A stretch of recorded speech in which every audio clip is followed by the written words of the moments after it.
Eh bien, nous allons retourner du côté des Ciel Zanga, l'excellence compte, justement pour, n'est-ce pas, encourager cette grande dame. C'est en fait la coordonnatrice de la RTNC2 Développement. Voilà, donc c'est un plaisir de voir une femme à la tête de cette entreprise. Voilà, deuxième chaîne nationale en train de coordonner. Et vous allez voir le rendement, hein. Vous allez voir la chaleur de la femme, le bonheur qu'apportent les femmes. Hein. Donc Dieu nous a vraiment bénis et nous croyons en ce que le président de la République est en train de donner à nous comme confiance. Hein. Donc nous allons rendre l'ascenseur. Prenons son portrait et puis on se retrouve juste après. Elle répond au nom de Josette Boulamata Dikaya, née à Kinshasa le 16 février 1974. Parler de son parcours n'est pas une tâche aisée, car c'est une femme dotée d'une intelligence pointue, ayant un curriculum vitae costaud et un carnet d'adresses très fourni. Josette Boulamata Dikaya détient un diplôme de graduat en journalisme et une licence en édition du livre et sciences documentaires de l'Institut facultaire des sciences de l'information et de la communication. Elle détient aussi un master sur le marketing et gestion de partis politiques et entreprises. Polyglotte, elle parle couramment le français, l'anglais, les lingala et les kikongo. Experte en communication, femme de médias, femme politique, humanitaire et leader d'opinion, Josette Boulamata Dikaya est secrétaire nationale des affaires étrangères du parti politique Alliance des forces démocratiques du Congo, AFDC. La prière, la lecture, les voyages, les documentaires et les émissions, ainsi que les recherches et les formations constituent ses loisirs.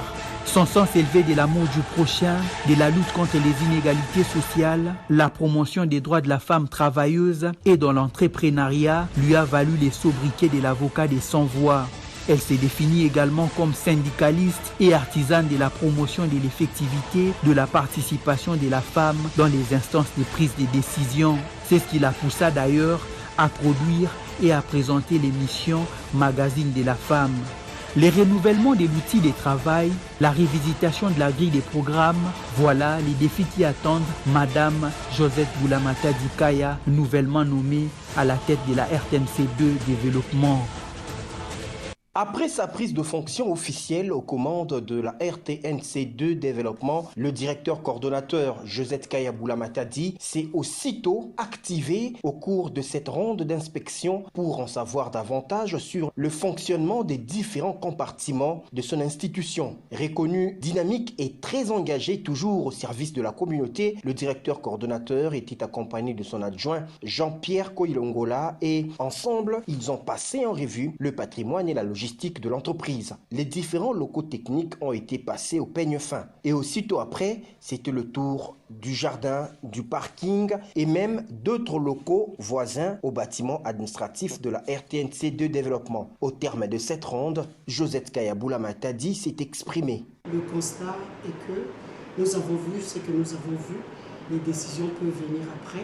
Là où il y a à améliorer, nous allons améliorer. Là où il faut carrément qu'ils ne répondent pas aux normes de la télévision, surtout les locaux qui doivent contenir la télévision, une chaîne de télévision publique doit respecter aussi l'aspect sécuritaire. Alors c'est à nous de voir, après avoir fini, nous avons tenu une réunion avec tous les directeurs pour lever des options qui vont permettre à ce que la RTNC2 Développement puisse réellement répondre aux normes standards pour ce qui concerne la télévision nationale.